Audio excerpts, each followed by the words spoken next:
Welcome, outlaws and dirty dogs, to the dirty business news of the week. Harley-Davidson is moving to Europe. Contrary to reports, it's not to avoid tariffs that will be imposed by the EU.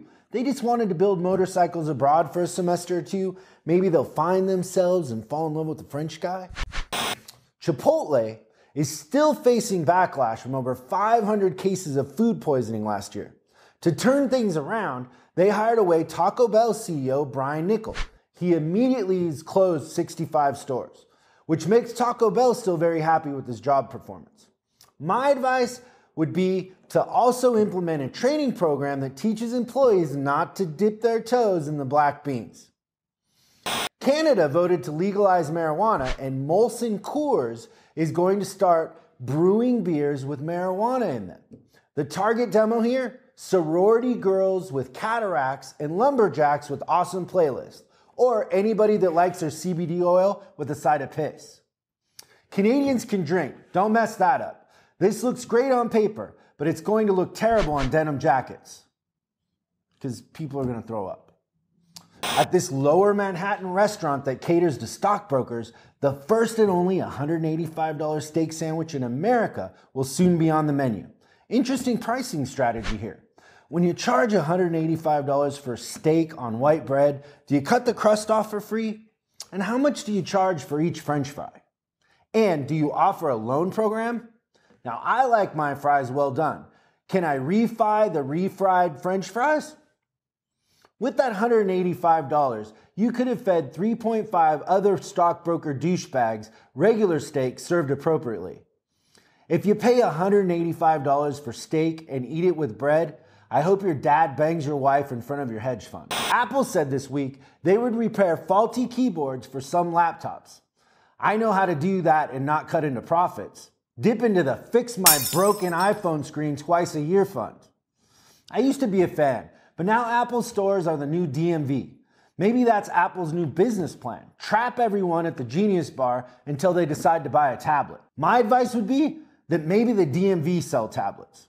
The Supreme Court decided in favor of American Express last week. They said that merchants can't encourage customers to use cards without lower fees, which just protects the $90 billion credit card transaction business. Thank God that's safe.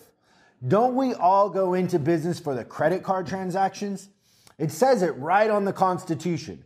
Every American deserves the right to life, liberty, and the pursuit of American Express loyalty points. This month, Amazon started giving discounts at Whole Foods in 23 states to Amazon Prime members. I appreciate the retention strategy, but Amazon feels like a cult. The good news is, if you want to drink the Kool-Aid, it's on sale at Whole Foods. Customers like to feel rewarded, but I wonder about a tipping point. Unless Amazon owns everything, will customers have to work too hard to connect the dots? How long till Amazon buys Facebook, puts us all in matching Nike decades, and flies us to planet Instaprime? You know what really chaps my hide? The #1 book on the New York Times business bestseller list is Measure What Matters by John Doerr. I don't know if that's true because most lists and polls that you see on the internet were made up to manipulate you. If I wanted to control the way people think, the first thing I do is make fake polls. Do you know that 90% of the best-selling book lists are editorialized? That's made up, but it's not true. You know how many people I know with garages full of their own books that they bought in an effort to chart on the New York Times bestseller list just to be editorialized off the list? In their own words, the New York Times bestseller list is an editorial product. What does that even mean? Listen, I don't want to be in charge of the list. The New York Times best-selling business books of the week on my list, here's what I would do. #5, Entertaining with the Sopranos, as compiled by Carmela Soprano. Because, we miss the Sopranos and Carmela's a real person. #4, Principles by Ray Dalio. It's a great book. #3, and this is from 1969 and it's a paperback edition and you can only find it used, Eureka, A Punter's System for Winning at Roulette. Take that book to Vegas. #2, Millionaire Success Habits by Dean Graziosi. And I'm not kidding, this book is great and it sold over 500,000 copies and I don't know that it's been on the New York Times list.